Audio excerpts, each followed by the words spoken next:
I trust God as my defender and judge. They said things that weren't true. They twisted my words, made up stories, and turned people against me. It felt like my reputation was being shredded right in front of my eyes, and there was nothing I could do to stop it. The injustice burned.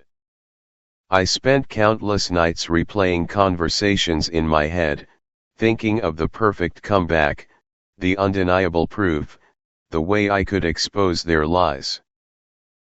The desire for revenge was a fire in my bones, a consuming need to make them feel even a fraction of the pain they had caused me.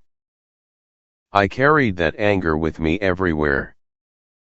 It was a heavy cloak, weighing me down and shadowing every interaction. I couldn't see past the hurt. I was so consumed with proving myself and fighting for my own justice that I was losing my peace.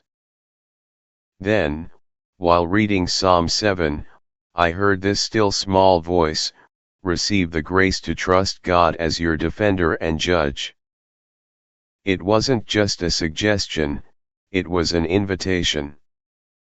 An invitation to drop the heavy cloak of revenge and hand over the case I was so desperately trying to win.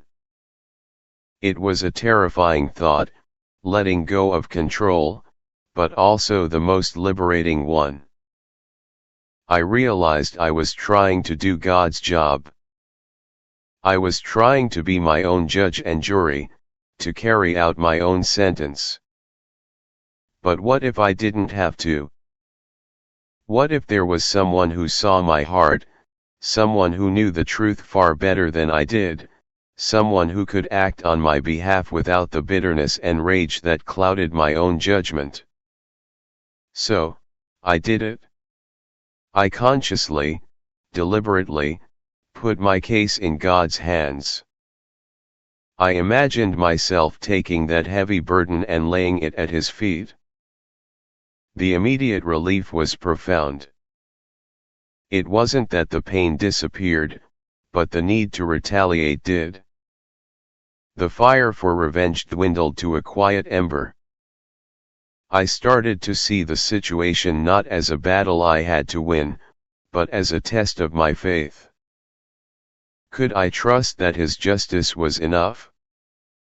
Could I rest in the knowledge that He saw me, truly saw my heart, even when others didn't?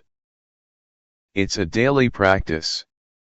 Some days, the old feelings of hurt and injustice try to creep back in. But now, when they do, I remind myself that my case is closed, not because it was dismissed, but because it was handed over to the ultimate judge. That frees me. It allows me to live with a new kind of peace, one that isn't dependent on people believing me or my name being cleared. My peace is rooted in the truth that God is my defender, and His justice will prevail.